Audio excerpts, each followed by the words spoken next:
If you want to create tables using Design View in LibreOffice Base, this tutorial will walk you through the entire process step by step. This is one of the easiest ways to build a database table from scratch because it gives you full control over each field, the data type, and the primary key. So whether you're creating a table for contacts, inventory, school records, or any custom database project, this method is a great place to start. If this video helps you out, make sure to hit the like button and subscribe for more practical software tutorials just like this. Alright, let's jump in. First, open LibreOffice Base and load the database file you want to work with. If you haven't created a database yet, make sure to open the correct file so you can start adding your table inside it. Once LibreOffice Base is open, look at the left-hand panel and click on Tables. This section is where all your database tables are managed. Next, click Create Table in Design View. This is the option you want because it lets you manually define each field instead of using an automatic wizard. Design View is especially useful when you need more control over your table structure and want to make sure everything is organized exactly the way you need it. Now you'll see the table design grid. In the first row, click inside the Field Name column and type the name of your first field. For example, if you are making a contact table, you might start with something like ID, name, or email. Field names should be clear and easy to understand so you can identify them later. After typing the field name, press the Tab key to move to the Field Type column. Here, you need to choose the type of data that field will store. LibreOffice Base gives you several options, such as text, also known as varchar, integer, date, and more.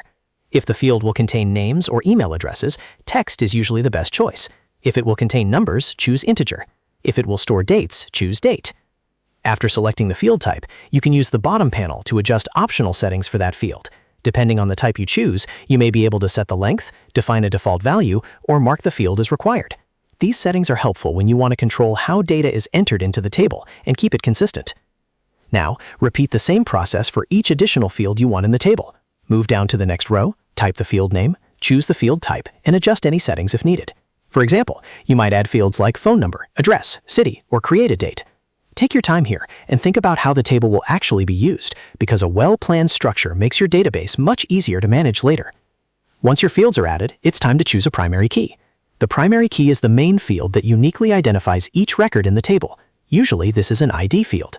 Click the row of the field you want to use as the primary key, then click the primary key icon, which looks like a small key symbol.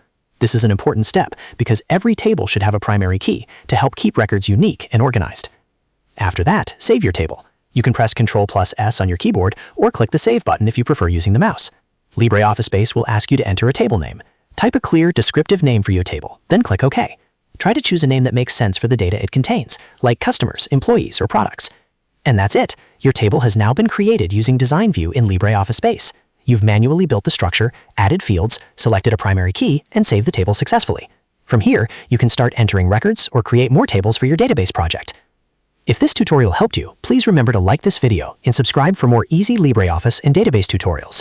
Thanks for watching, and I'll see you in the next one.